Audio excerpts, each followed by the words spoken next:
बोला शंकर भगवान की जय, माता पार्वती की जय। पनिया लाले लाल ए गौरा हमारो के चाही, पनिया लाले लाल ए गौरा हमारो के चाही, पनिया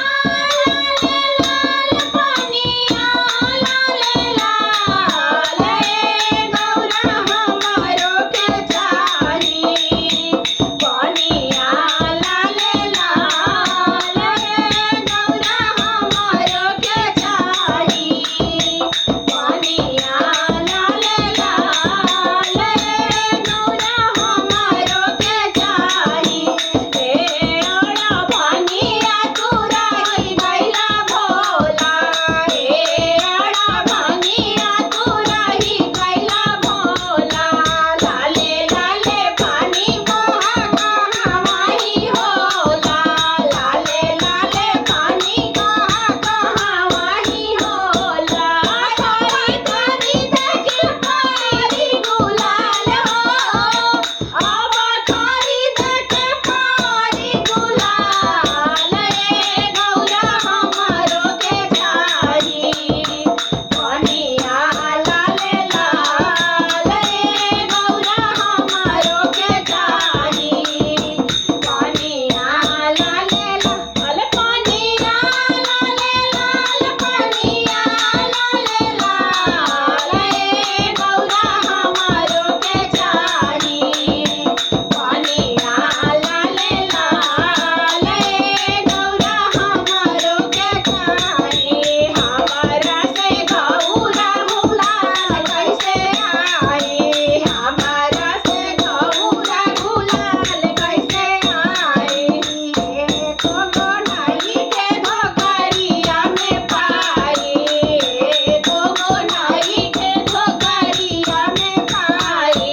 रोची दिहलू बड़ा का जंजाल हो, रहो रोची दिहलू बड़ा का जंजाल ए गौरा हमारो के चाही, पनिया लाले लाल ए गौरा हमारो के चाही, पनिया लाले लाल ए गौरा हमारो के चाही। सब काटे देला भोला महला अटारी,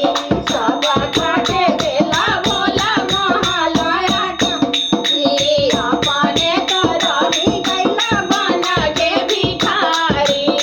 अपने तो रही गइला बना के भिखारी,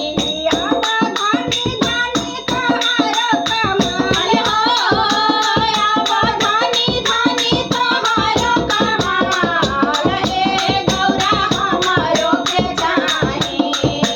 पनिया लाले लाल ए गौरा हमारो के चाही, पनिया लाले लाल, पनिया लाले लाल ए गौरा हमारो के चाही, पनिया लाले लाल ए गौरा हमारो के चाही। एक बार बोलिए बाबा की जय, माता पार्वती की जय।